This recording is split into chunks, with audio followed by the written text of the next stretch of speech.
Greetings, Malifaux fans. This is Crazy Carl, back with another Malifaux video battle report. I'm actually back with a series of battle reports because we played a tournament this weekend, which was pretty cool. We didn't have a huge turnout. This was Haggis McMutton's MaliCHOW event, where we were raising money for a food bank here in Binghamton, New York. But we had 4 players, including and him as well, so we had 5 people overall. I think Pat just sat out the entire day.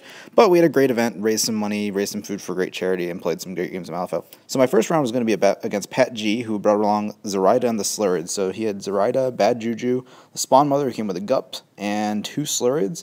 He took Holdout and Bodyguard for the shared beatdown game that we were playing. That was the first scenario that we played.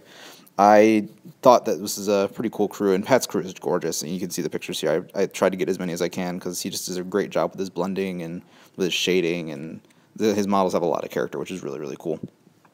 Spawn Mother's kind of suboptimal. Bad Juju actually was pretty good this game.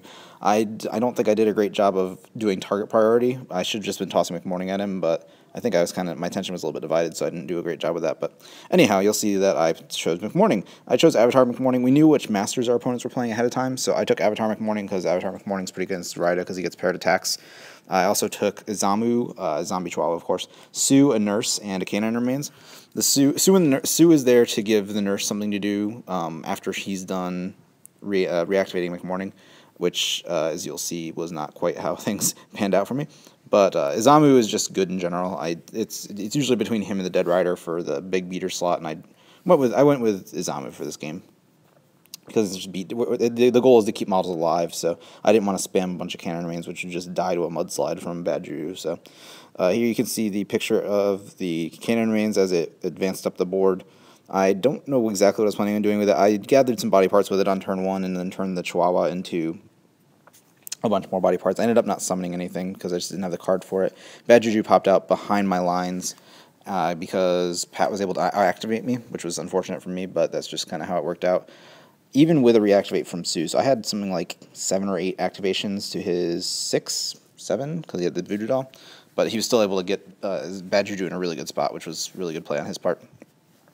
The Spawn Mother and the Spawn Mother Gups and Slurids, they just kind of moved back and forth. I think Pat was a little bit afraid of them dying, which is very relevant because they're average defense, but they don't have a whole lot of wounds, and they have no other defenses besides that. They don't have hard to wound or armor or anything like that, so they're pretty fragile. They take damage, that's the damage they're taking. They don't have any modifiers on that, so I think he was very right to keep them in the water, keep them hidden so that he could spring them out when he needed them at the right moment. For his part, he had Zoraida activate and toss a Voodoo Doll on, I think, the nurse, because that's all he was able to see. He ended up getting the trigger that does 1/3/6 damage on, I think, Sue. So Sue took a bunch of damage. That meant I wasn't able to use him to draw cards. I was able to use the nurse to surgery Sue to heal him back up. But he gained slow and then lost slow because he shrugged it off. But it was not the way I planned on using my turn. So he actually slowed me down a lot there, which was really good on his part. You can see turn 2 where I think he won initiative, and Bad Juju just charged into my lines, raring and tearing. He did a bunch of damage to Sue and then mudslided to kill off, I think, the Chihuahua, because I don't think I actually chopped it up for parts, I moved it up, as well as the canine remains, so he was able to get some points for beatdown on that turn. For my part, I tried to have Izamu go and kill off the Voodoo Doll, but Voodoo Doll's a defense 8, so I was basically just hoping to get some high cards out of his hand, but that's not really the best plan. I'm only CB6, so even if I flip a good card, I wasn't planning on cheating anything, but if I flip a good card, I mean, it's still a good card out of my deck that I don't have access to, so it just really wasn't a great plan all around. I probably should have just moved Izamu around the board, took a little bit extra time, moved him, and attacked these Slurids with him. It's also possible I should just kept him back to try and do some more damage to Bad Juju. Not that it was necessary, because McMourning's really good against Bad Juju. Bad Juju has hard to wound 2, which is normally not bad, but McMourning, or maybe it's only hard to wound 1, I don't know, but maybe he doesn't have hard to wound at all. Who knows? But McMourning does a lot of damage. That's the point I'm really getting to. So McMourning eventually did deal with Bad Juju and achieved all of his manifest requirements, which is nice. He got 2 normal attacks off, then put Rancid Transplant on him, got a Scalpel Magic trigger, then got an attack off, and then did Dissection for, I think, moderate damage to kill it off, netting him all the body parts he needed, which was great. That said, McMourning was on my side of the board and not anywhere near his side of the board. You can see his models in the background really far away, and then Izamu moving up to engage the Slurids. Izamu is, I don't know how to describe it. He was great this game, but he just didn't get the triggers. He didn't get the riposte triggers that he needed. He didn't get any severe damages when he actually did do damage. I think he only landed a couple of hits because Slurids are reasonably high defense, so they're not the easiest things in the world to hit. And when I did hit, I just didn't have the cards to cheat in for Severes, and I didn't hit Severes on my damage flips. So it was what it was. Bad Juju, for his part, came back a turn or two later after I killed him off, and I don't think he really did much the rest of the game. He did position himself well to try and basically be a bodyguard for Zoraida. For my part, I just moved McMourning up the board, and my plan was I wanted to summon like a Flesh Constructor. Actually, I wanted to summon a Rogue Necromancy because the Flesh Constructor would move around. Rogue Necromancy to sit on my Stake of Claim, which was on those 3 pillars there in the center of the board. Well, not center of the board, towards his side of the board. But I just never drew the card to summon with, so it ended up not happening. The Slurs moved up a little bit. You can see their positions changed very slightly from the beginning of the game.